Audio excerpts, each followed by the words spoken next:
A graça e a paz do Senhor Jesus para os irmãos e irmãs. A graça e a paz do Senhor Jesus para a família brasileira. Que Deus abençoe a nossa nação. Vamos continuar com o nosso estudo bíblico, hoje no livro de João, capítulo 8, a partir do versículo 31. E o título do estudo é Jesus fala sobre os verdadeiros filhos de Deus.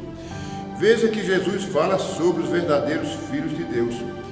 Então entendemos que existe uma galera que ainda não é chamada de filhos de Deus. Mas essa galera, essas pessoas podem chegar-se ao Senhor através do ensinamento desta palavra. Eu já ouvi algumas pessoas falarem, eu também falei isso no passado. Olha, chegou o final de semana, agora nós vamos tomar uma cervejinha, porque afinal de contas nós somos filhos de Deus também. Mas começa a tomar cervejinha, 2 cervejinhas, 3 cervejinhas, misturou com a cachaça, vai para o uísque e por fim fica bêbado, mas isso não agrada os olhos do Senhor. A pessoa tem um temor, porque aprendeu em determinado momento, na infância ou na adolescência, mas ainda não aderiu, não viu a Jesus através dessa palavra. Ele ouviu falar de Jesus, é diferente de ter experiência com o Senhor. E o Senhor Jesus nos orientou a levar a palavra de salvação às pessoas que estão cativas e oprimidas. Eu estive com meu neto nesta semana, ele trouxe um material para montar um foguete. Eu estava olhando para aquele material e pensando como montar. Ele disse, já descobri, recorte aqui e encaixe ali que vai dar certinho. Eu digo, Miguel, você acertou, é isso mesmo. Ele disse, não se pensa de qualquer jeito. Já pensou? E então eu extraí uma lição grande a partir dessa palavra do meu neto. E de fato a pessoa não pode pensar de qualquer jeito, tem que pensar de forma refletida. E as pessoas têm pensado de qualquer jeito a respeito da mensagem de Deus, a respeito da palavra do Senhor. Por quê? Porque eles recebem informações repetidas, e informações repetidas acabam tornando-se uma pseudo-verdade, uma verdade que não é verdade, mas o cérebro da pessoa se adapta àquela informação e não foge dela, porque entende que é verdade. Mas é preciso que levemos essa palavra para fazer as correções necessárias. Sim, porque aí a pessoa vai procurar entender a palavra de Deus de uma forma correta, de uma forma acertada e assertiva. Portanto, nós devemos anunciar as boas novas do Senhor. É uma responsabilidade? Mas nós trabalhamos para o Rei da Glória, aquele que tudo pode, né? E Jesus fez isso, o Senhor deu exemplo para nós. Veja em Mateus capítulo 9, versículo 35, o que é que está escrito. Versículo 35. E Jesus, percorrendo todas as aldeias e cidades, ensinando nas sinagogas deles e pregando o evangelho do reino e curando todas as enfermidades e moléstias entre o povo. Veja que Jesus percorria, ensinava e curava. Quando isso acontece, junta multidões, porque as pessoas têm necessidade, as pessoas têm sofrimento de alguma forma, ou física ou na alma, as pessoas têm as suas fragilidades, e eles precisam de buscar uma referência, um apoio em alguém. Ninguém vive só, nós dependemos do outro para a gente existir, porque nós precisamos que o outro faça um trabalho para a gente faz outro trabalho para o outro e a gente vai levando a vida. Mas no reino espiritual, as pessoas precisam da igreja. E Jesus falou que você e eu, nós somos a luz do mundo e o sal da terra.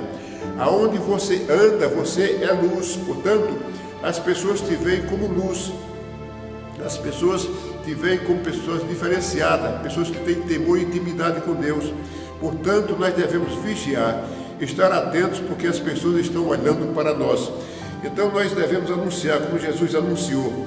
Veja, Deus equipou a igreja com dons espirituais, que está na primeira carta de Coríntios, capítulo 12. E os dons espirituais são esses, veja, palavra de sabedoria e da ciência, dom da fé, dom de curar, dom de maravilhas e profecia, dom de discernir espírito, dom de línguas e de interpretação de línguas.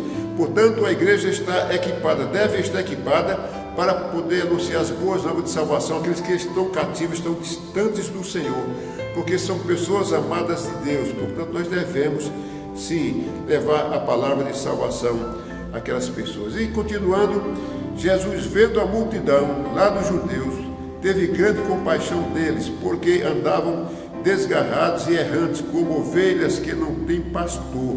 Ora, eles viviam sobre a égide da lei. Eles viviam sob a orientação da lei. E eles viviam sobre uma repetição cultural. Tornou-se uma cultura, uma obediência. Mas a lei não é suficiente para curar as pessoas. A lei, ela foi elaborada, foi editada, foi publicada a partir de Moisés, mas para regular o comportamento das pessoas, o comportamento social, mas ela nunca foi suficiente para perdoar pecados. Vamos ver o que aconteceu no versículo 27. Então Jesus disse aos seus discípulos: a seara é realmente grande, mas poucos são os ceifeiros. Olha aí para nós, né? Existe muita gente perdida, muita gente distanciada do Senhor, mas os pregadores são poucos, porque são poucos que se disponibilizam, né? As pessoas hoje estão acomodadas nas suas casas, nas suas famílias, cuidando dos problemas e tendo dificuldade de sair para levar a palavra de libertação para as pessoas que estão agarradas, presas e cativas pela via cultural do povo em que ele se relaciona. E é preciso que a palavra vá para romper essa cultura e transformar as pessoas através do conhecimento da palavra do Senhor.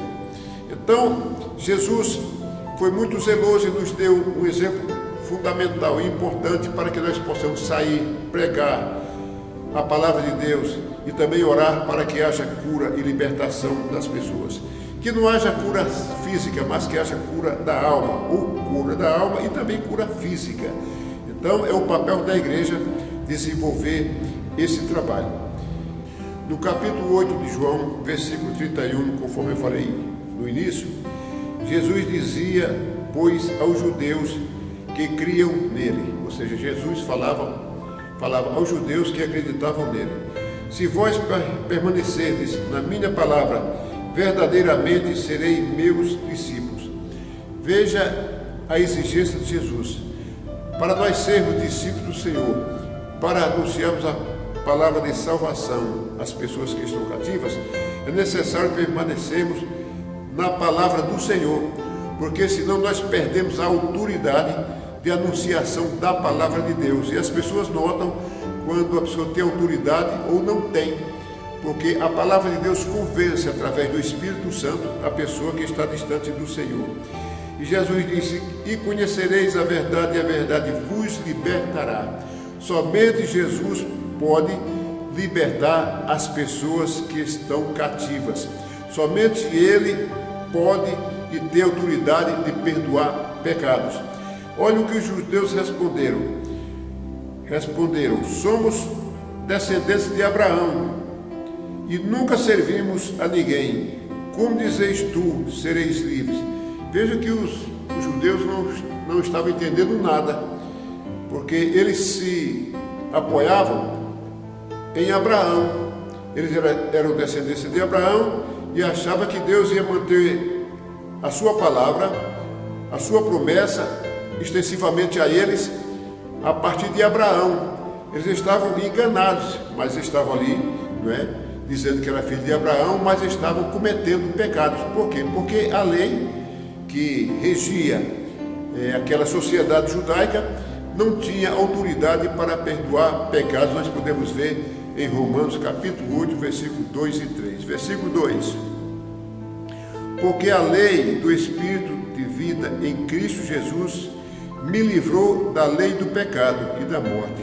Ou seja, o Espírito de vida em Cristo Jesus me livrou da lei do pecado e da morte. Versículo 3: porquanto que era impossível a lei, veja, perdoar pecado era impossível a lei, visto como a lei estava enferma pela carne, ou seja, por causa do pecado, enfermaram a lei. Então a lei não conseguia perdoar pecados dos judeus, pecados dos gentios. Eles estavam baseados em um documento que tinha a finalidade de regular o comportamento social das pessoas. Mas Deus fez isto a propósito. E o que diz, continuando?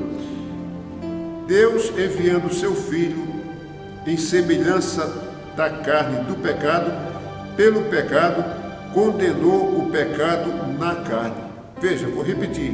Deus, enviando o seu Filho em semelhança de carne do pecado, ou seja, como homem natural, pelo pecado, condenou o pecado na carne. Como é que se explica? Vamos para Isaías 53, versículo 5. Está escrito: mas ele foi ferido pelas nossas transgressões, ou seja, por nossos erros e por nossos pecados, e moído pelas nossas iniquidades. E o castigo que nos traz a paz estava sobre ele. Veja, o castigo que nos traz a paz estava sobre ele. Ele foi castigado para nós termos paz. E pelas suas pisaduras fomos sarados. Portanto, os nossos pecados foram perdoados em Jesus Cristo e não na lei. E os judeus não entendiam a mensagem do Senhor. E continuando, Jesus respondeu: em verdade vos digo que todo aquele que comete pecado é servo do pecado. Olha, está aí, um abismo leva a outro abismo. De uma cerveja vai para 2 cervejas, vai para 3 cervejas, 4 cervejas, aí vai prosperando, né? E vai pecando e se distanciando do Senhor. Portanto, as pessoas que estão neste ambiente, eles não são ainda considerados pela Bíblia como filhos de Deus, porque não tem afinidade com o Senhor, não separou-se do pecado, não buscou a santificação, que é a separação. Portanto, isso ainda não agrada o Senhor, mas ainda são amados do Senhor, porque Deus amou o mundo de tal maneira que deu o seu único Filho, Jesus, para que todo aquele que nele crê tenha a vida eterna. É preciso crer no Senhor. Mas as pessoas ouviram falar de Jesus, estão distante dele, não têm experiência com ele. Quando vem um problema, eles procuram se agarrar com Jesus, mas não tem força espiritual. A sua fé está inibida pelo pecado, não consegue avançar. Por isso que eles buscam as pessoas que estão mais próximas de Jesus, pedindo socorro, pedindo auxílio. Nesta semana, aliás, um mês atrás, uma pessoa me procurou. Tinha uma pessoa enferma na família e logo ela me procurou para orar e me pediu ajuda. E eu dei toda a assistência possível durante uns 15 dias e a pessoa agradeceu bastante. Se tinha alguma divergência de entendimento bíblico, aquilo foi quebrado, porque ela viu que eu levei a palavra do Senhor conforme ela está escrita. Ela não pôde negar a palavra do Senhor. Então é isso que nós devemos fazer. Estamos preparados para socorrer as pessoas na hora da dificuldade, que seja material ou que seja espiritual. Portanto, o que comete pecado é servo do pecado, e assim vai pecando, e vai caminhando, e vai se distanciando do Senhor. E está escrito no versículo 35, ora, o servo não fica para sempre na casa, o servo não fica para sempre em casa, o filho fica para sempre. Ou seja, está falando dos filhos de Deus, que permanecem com Deus para sempre. Jesus estava falando aos judeus. Agora os judeus não estavam entendendo a mensagem.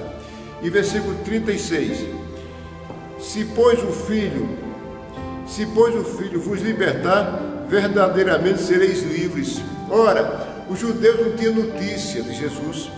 Eles não sabiam que Jesus era o Salvador da humanidade, porque Jesus nasceu de uma família pobre, numa manjedoura, foi desprezado, ninguém dava atenção a ele, e de repente Jesus renasce com poder, honra e glória, levando a palavra de Deus com autoridade, pregando e curando, e as pessoas ficavam ali admiradas com o que estava acontecendo, sem entender. E os judeus não sabiam que Jesus era o Filho de Deus, e estranharam a conversa do Senhor Jesus. E no versículo 37 fala assim, bem sei que sois descendência de Abraão. Jesus disse, bem sei que sois descendência de Abraão, contudo procurais matar-me, porque a minha palavra não entra em vós. Então, existia uma resistência muito grande por parte dos judeus, porque Eles aprenderam as coisas repetidamente, conforme a cultura da época. Portanto, eles não liam as profecias sobre a vinda do Filho de Deus. Eles não conseguiam situar no tempo a vinda de Jesus e nem desconfiavam que ele havia chegado. Portanto, eles estavam com o cérebro cauterizado, não entendia esta novidade de vida, não conseguia penetrar no entendimento daquela comunidade judaica, e eles resistiram muito ao seu Jesus. Deu trabalho, mas Jesus venceu. No versículo 38 está assim escrito: eu falo do que vi junto de meu Pai, e vós fazeis o que também vistes junto de vosso Pai. Vamos prestar atenção nesse versículo. Eu falo do que vi junto de meu Pai, e vós fazeis o que também vistes junto de vosso Pai. Então tem dois pais: o Pai de Jesus, que é Deus, e o pai dos judeus nessa circunstância, porque eles estavam distanciados de Deus, é o tal do diabo, né? Era o pai daquela comunidade. Jesus assim disse. Portanto, para os nossos tempos, nós temos as pessoas que são chamadas filhos de Deus e temos as pessoas que são chamadas filhos do diabo. Ora, a pessoa que ouve uma mensagem dessa vai ficar bravo comigo, dizer: eu não sou filho do diabo não, rapaz, eu sou filho de Deus. Eu digo: então toma uma posição diante do Senhor, lê essa palavra, seja luz do mundo e sal da terra, porque aí você será chamado filho de Deus.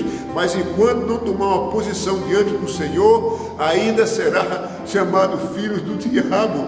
Não é que eu quero dizer não, nem desejar, mas Deus ama muito essa pessoa, e Deus quer que essa mensagem penetre no entendimento dele, no coração, para que ele possa refletir, não repetidamente, mas refletir a respeito da palavra de Deus. Portanto, nós precisamos estar atentos. Eu sou filho de quem? Eu quero ser filho de Deus. Eu me esforço para ser filho de Deus. É preciso fazer um esforço, né? O céu é conquistado, né? O nosso esforço, precisamos fazer o esforço, porque senão a gente não chega lá e nem entra não, nós vamos ficando. Então é melhor fazer o esforço, subir a ladeira, fazer o esforço e chegar lá na planície, glorificar a Deus, porque lá nós chegamos no ponto da vitória.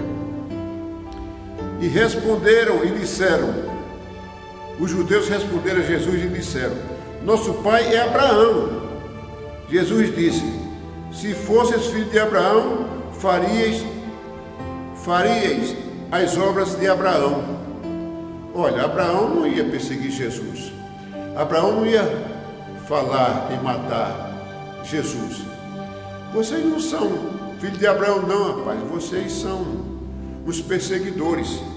Se vocês fossem filhos de Abraão, fariam as obras de Abraão. Seria como Abraão, considerado pai da fé, né? Chamado amigo de Deus. Agora vocês são diferentes, se apoiam Abraão, mas não tem nada a ver com a atitude de Abraão. E no versículo 40 fala assim: mas agora procurais matar-me a mim, homem que vos tem dito a verdade que de Deus tem ouvido. Abraão não fez isso, então Abraão não faria jamais, né? Então no versículo 41, vós fazeis as obras do vosso pai. Disseram-lhe, pois, nós não somos nascidos de prostituição, temos por pai que é Deus. Pois bem, aquelas pessoas diziam, os judeus diziam que tinham Deus como pai, mas intencionavam matar Jesus. Quem tem Deus como pai não intenciona matar ninguém, intenciona ajudar as pessoas, a colaborar com as pessoas, ajudar as pessoas. As pessoas que têm Deus pensam diferentes, mas eles pensavam e intencionavam matar Jesus.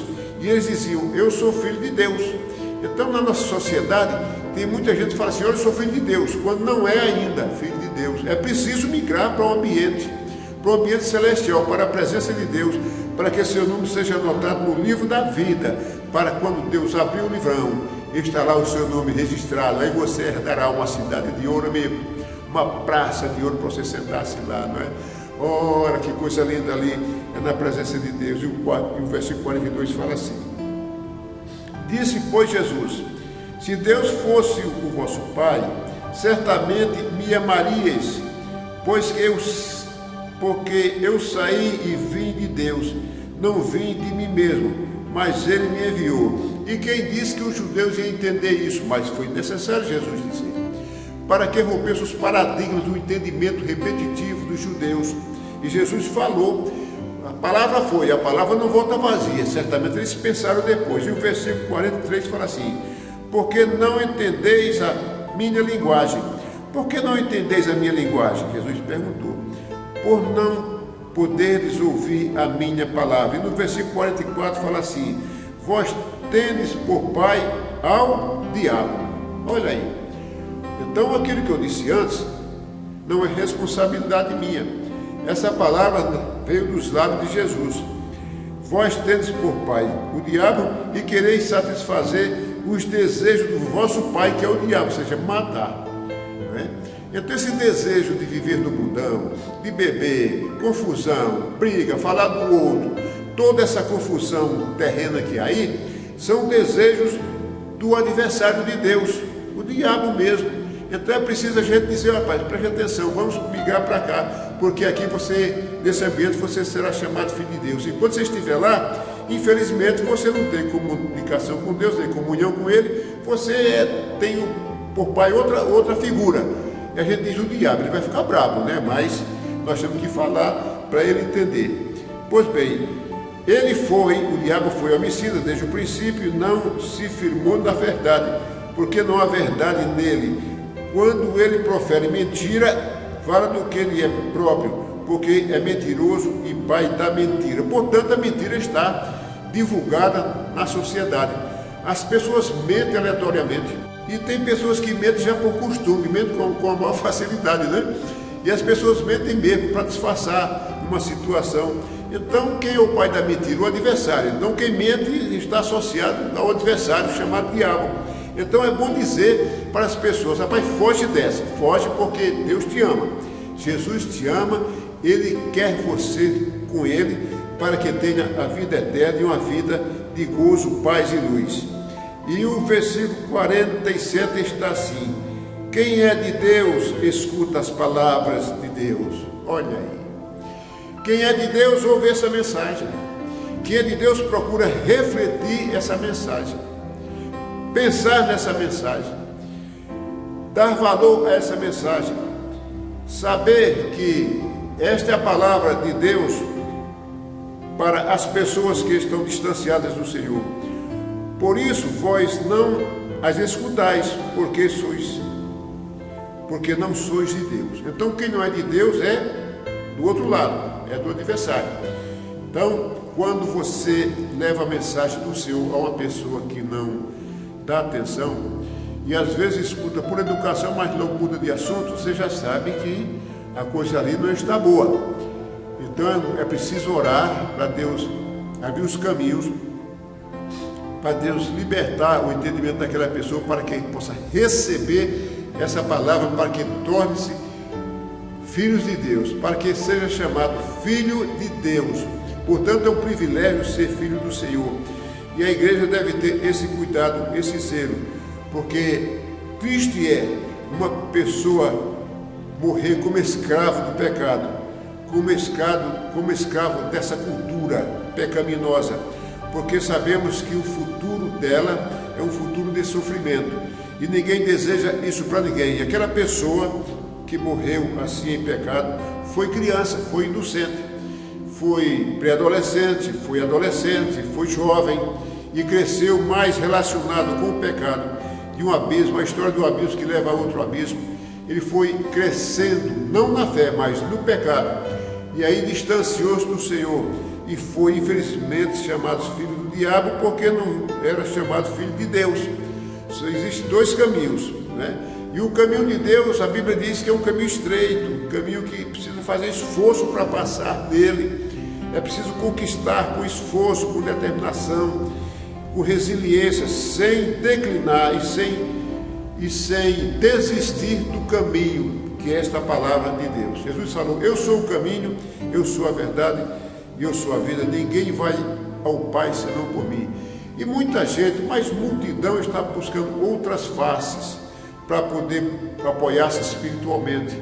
E outras faces não curam, outras faces não salvam, somente Jesus salva. Essa palavra é verdadeira, mas quando a verdade vai, as pessoas se fecham, resistem a esta palavra, porque ainda não são chamados filhos de Deus.